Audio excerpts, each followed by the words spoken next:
कल हमने physical properties of metals पढ़ा, उसमें से कुछ एक दो प्रॉपर्टीज जैसे metals are usually solid at room temperature मैंने मेंशन नहीं की थी, है ना।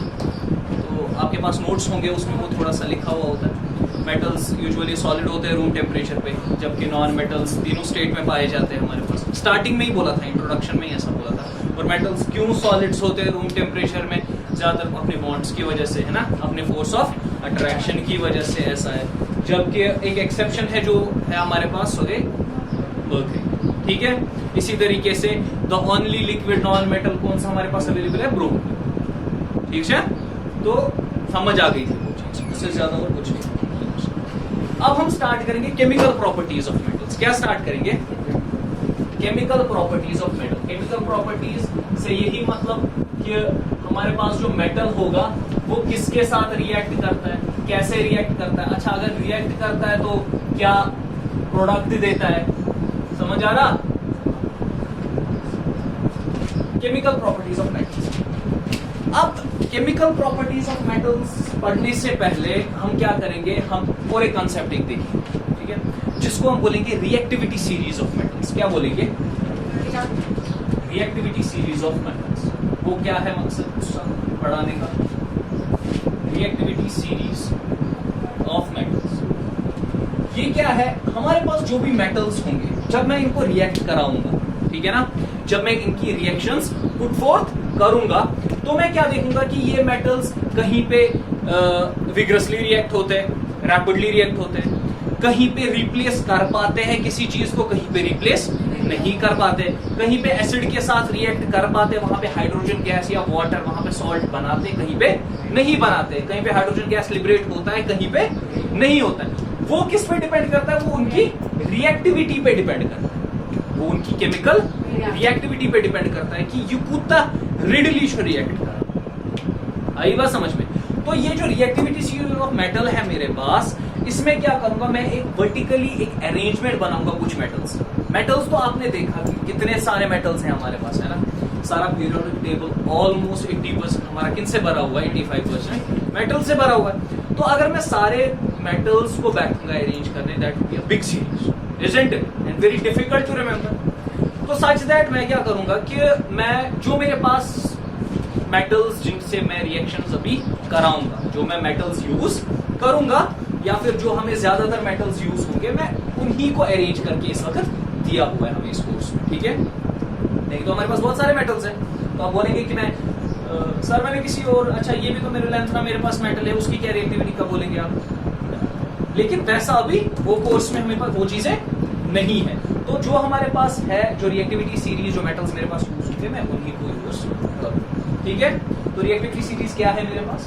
Reactivity series is basically arrangement of the metals on the basis of their reactive nature, okay, in the decreasing order. मुझे ब्याह पॉइंट, दूसरा पॉइंट क्या है इसमें? दूसरा पॉइंट ये है कि जो मेरे पास रिएक्टिविटी है, रिएक्टिविटी सीरीज है मेटल्स, इसमें मेरे पास हाइड्रोजन क्या है? हाइड्रोजन क्या है?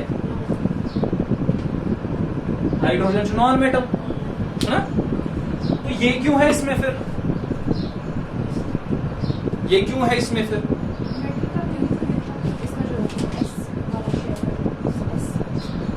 क्योंकि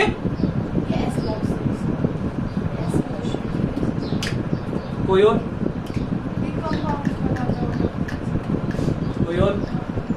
बताओ।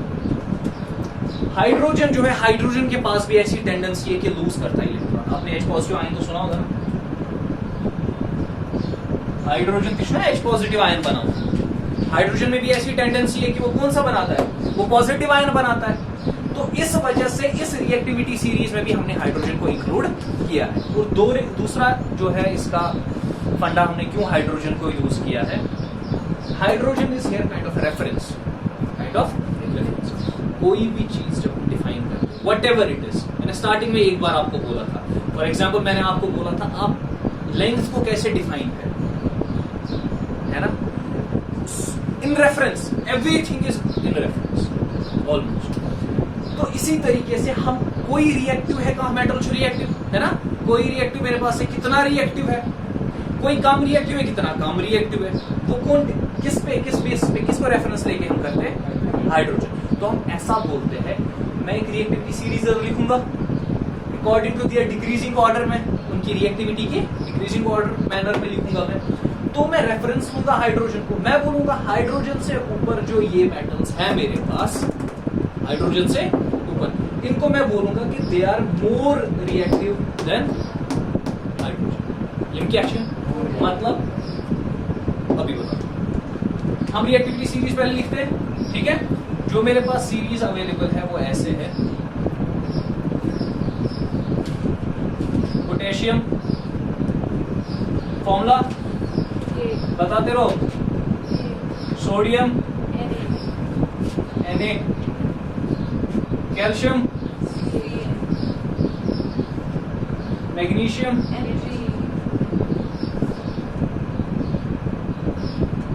एल्यूमिनियम,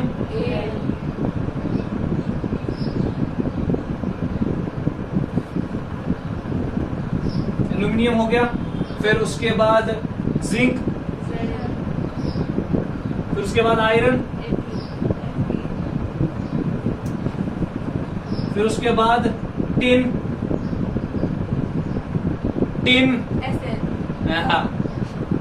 अंकल, लेड, इस तरीके से। एम्पथीएस हाइड्रोजन क्या आएगा? हाइड्रोजन। ये है रेफरेंस। क्या है? रेफरेंस। मतलब देखो क्या, फिर इसके बाद जब मैं फर्दर आगे लिखूंगा, इसके बाद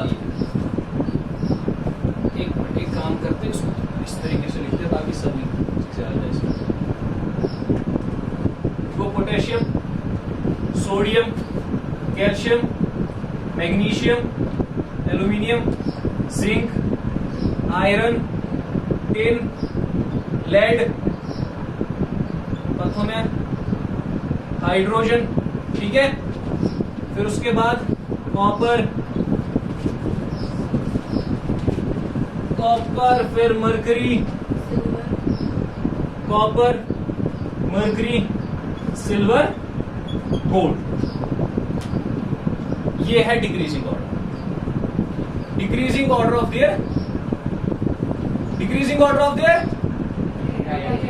रिएक्टिविटी। बात करो,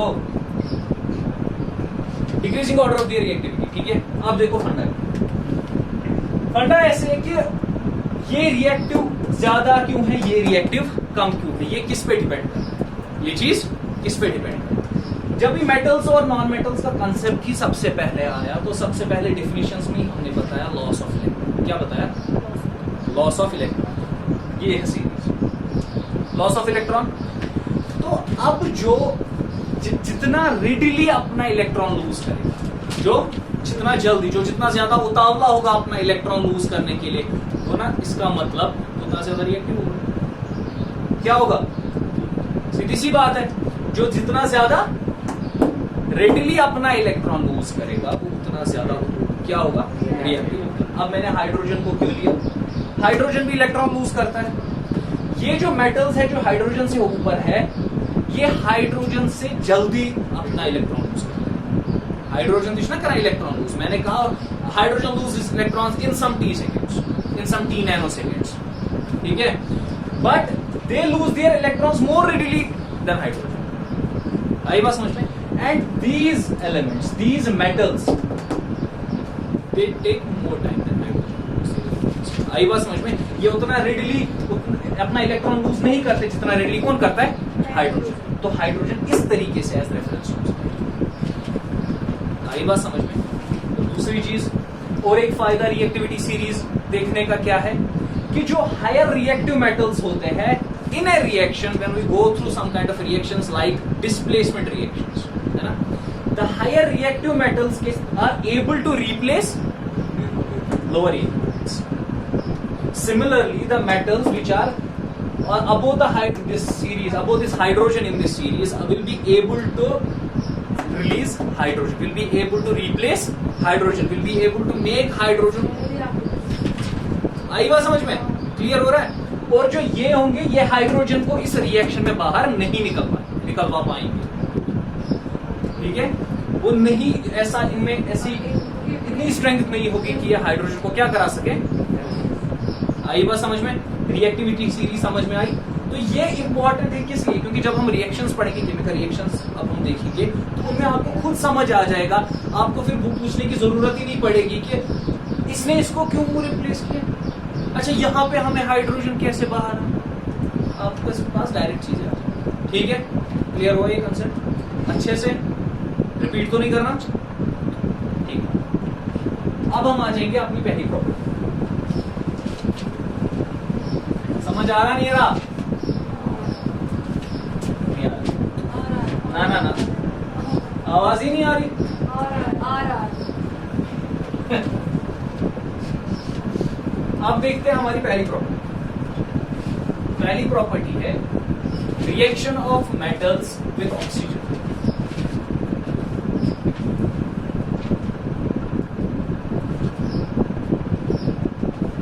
मेटल्स क्या करते हैं? मेटल्स ऑक्सीजन के साथ रिएक्ट करते हैं। ऑक्सीजन हमारे पास एयर में प्रेजेंट होता है, जो ऑक्सीजन में अवेलेबल कर रहा हूं, किसको? मेटल को। क्या आवाज आ रही है? ऑक्सीजन जो है, मेटल जो है वो रिएक्ट करेगा किसके साथ? ऑक्सीजन के साथ, to form metal oxides. To form, that means metals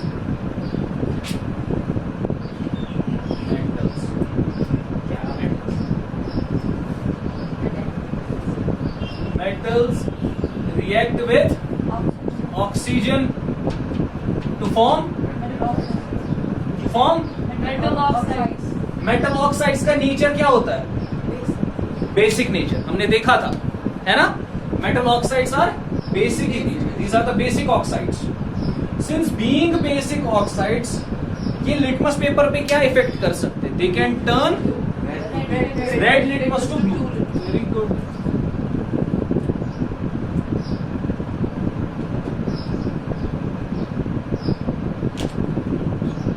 अब क्या है मेरे पास? डिफरेंट मेटल्स हैं, बहुत सारे मेटल्स मेरे पास अवेलेबल हैं।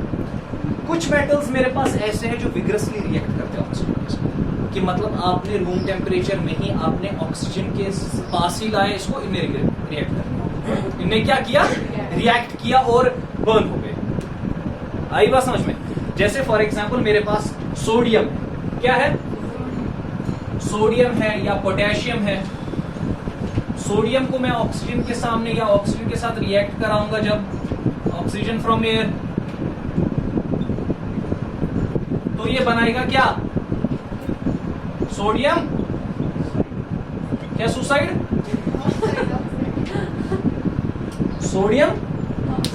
Sodium oxide, basic in nature.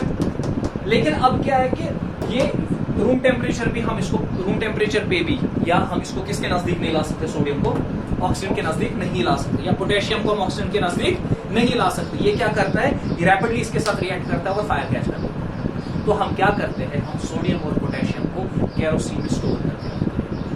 ठीक है, केरोसिन के साथ ये रिएक्ट नहीं करता है, जिस वजह से स्टोर रहता है। फिर जब हमने इसको रिएक्ट कराना होता है, जब हमने इसकी रिएक्शन करानी होती है, तब हम उसको यूज करते हैं।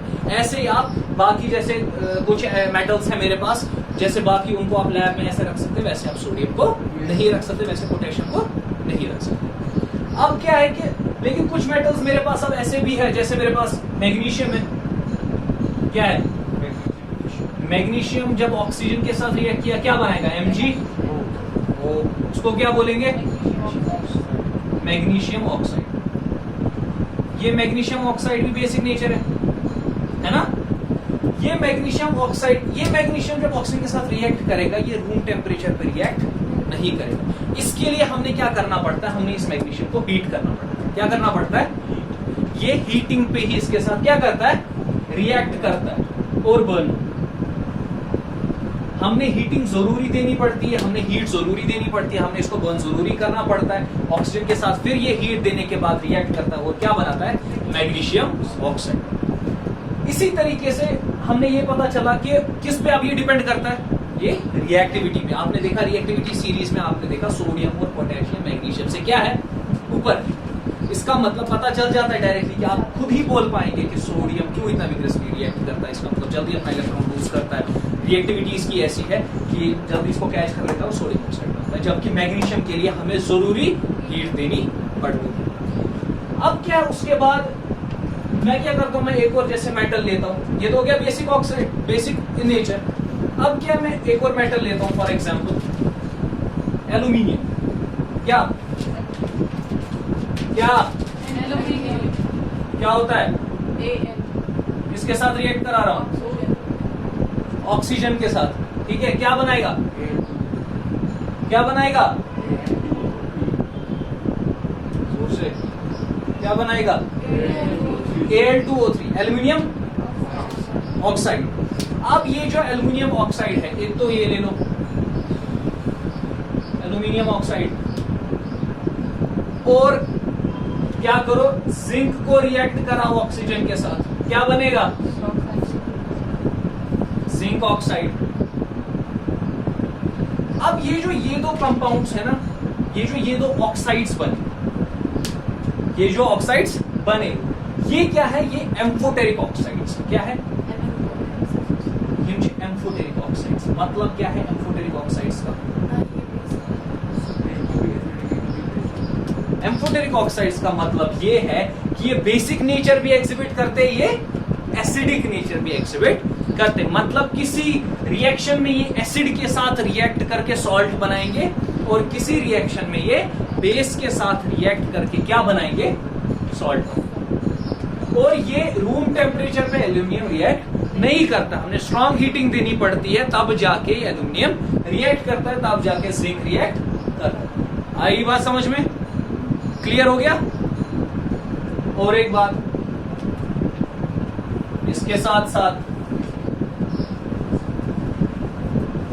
जो अब हमने क्या बोला, एम्फोटेरिक है, तो रिएक्शन एक दो देख लेते हैं, ठीक है ना, ठीक है। तो क्या किया मैंने इस एल्यूमिनियम ऑक्साइड को लिया, इसको मैंने किसके साथ रिएक्ट कराया, HCl क्या होता है,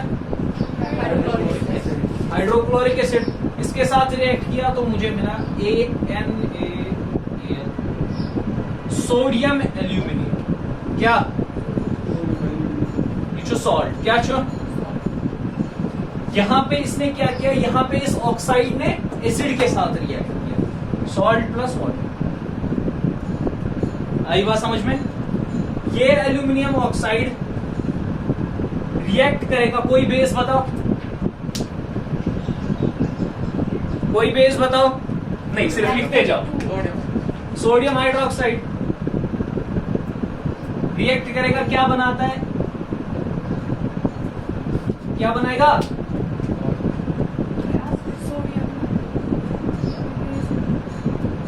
अरे क्या आप देखो, तो सिर्फ सोचो नहीं ना, बोलो, जहां पे गलती हो रही है वहां पे बोलो। AlCl3,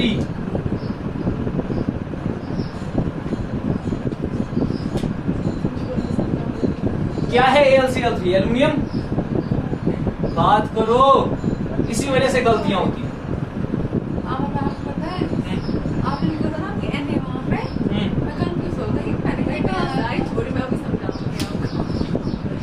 सोडियम एल्यूमिनेट, क्या, सोडियम एल्यूमिनेट प्लस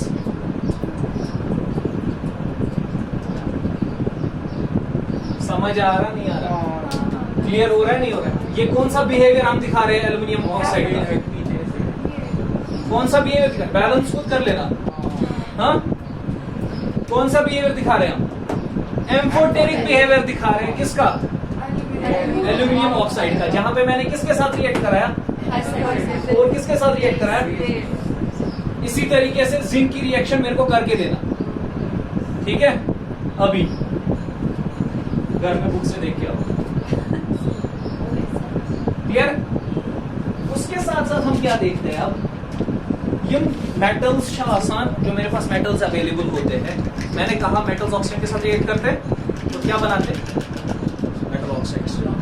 अब जो मेरे पास कुछ मेटल्स होते हैं वो सॉल्युबल होते हैं, कुछ मेटल ऑक्साइड सॉल्युबल होते हैं वाटर में, कुछ मेटल ऑक्साइड सॉल्युबल नहीं होते, वो भी हम देखेंगे, वो भी रिएक्टिविटी पे डिपेंड करता है। जहाँ पे जो मेटल ऑक्साइड जब मैंने पानी में उनको डिसॉल्व किया, पानी में मेरे पास हाइड्रोजन और वाटर है ना, H2O है, जो उस हाइड्रोजन को निकाल पाएगा जो मेटल, वही उसमें उसके साथ सॉल्युबल हो जाएगा, है ना। ऐसी बात देख सकते हैं ना वहां पर, आ रही बात समझ में।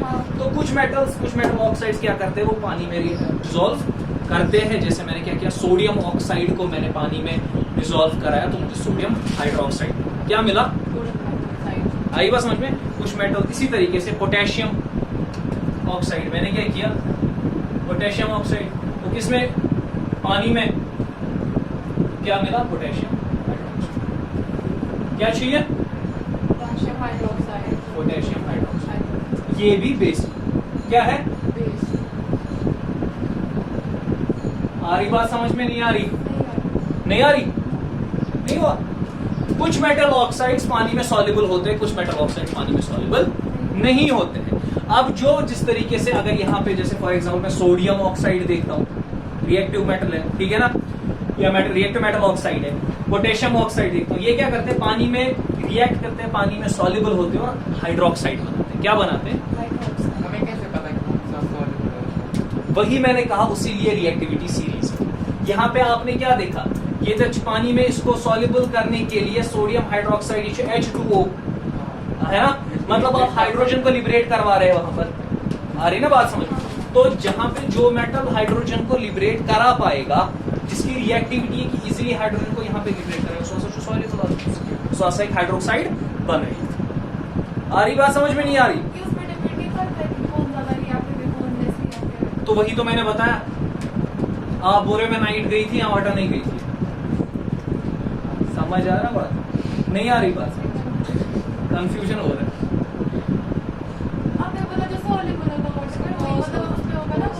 वो रिएक्टिविटी पे डिपेंड करेगा, मैंने अभी बोला जो हाइड्रोजन है मेरे पास, हाइड्रोजन के नीचे जो भी वो नहीं होगा। तो this was about reaction of metals with oxygen.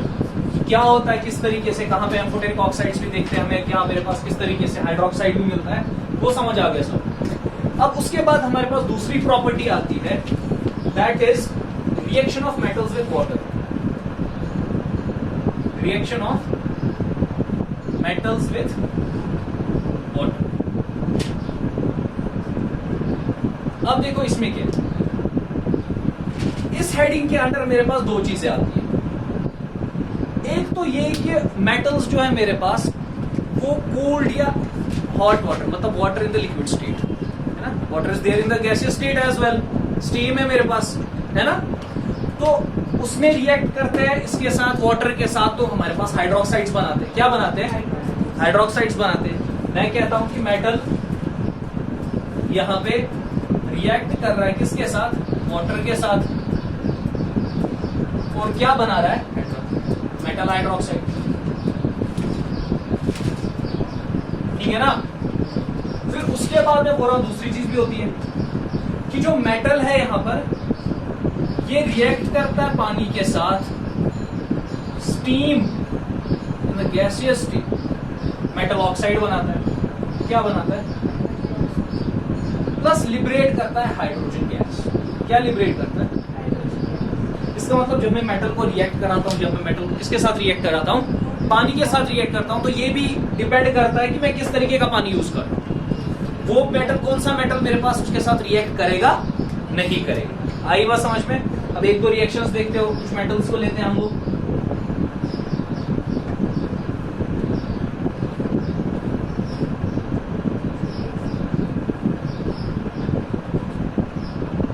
मैं क्या करता हूं, मैंने लिया सोडियम, क्या लिया, सोडियम, इसको मैंने किसके साथ रिएक्ट करा है, कोल्ड वाटर, क्या छू, कोल्ड वाटर, ये क्या दे रहा है मुझे, हाइड्रोक्साइड, उस हाइड्रोक्साइड, सोडियम हाइड्रोक्साइड, बात करो, plus hydrogen gas, plus hydrogen gas, ठीक।